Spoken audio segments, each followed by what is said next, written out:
Hey there, and welcome back to How to Fix Techie. Today, we're talking about something simple, but super useful: how to remove the search bar from your Windows taskbar.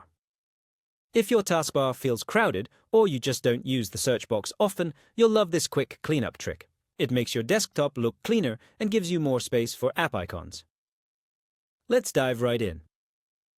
First, let's cover Windows 10. Right-click on an empty space in the taskbar. Hover over Search in the menu. You'll see three options. Hidden. Show search icon.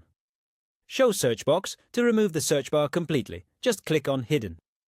Boom! It disappears instantly. Want to keep it, but make it smaller?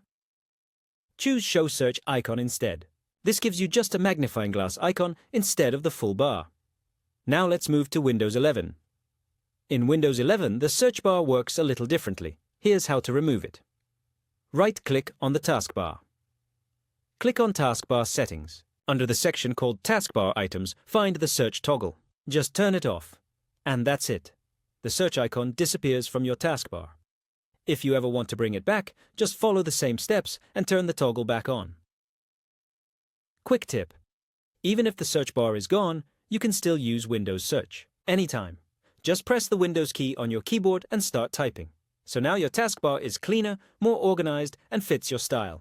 If you found this video helpful, then subscribe to our channel, How to Fix Techie, and press the bell icon, so you never miss any update. Thanks for watching, and see you in the next tutorial.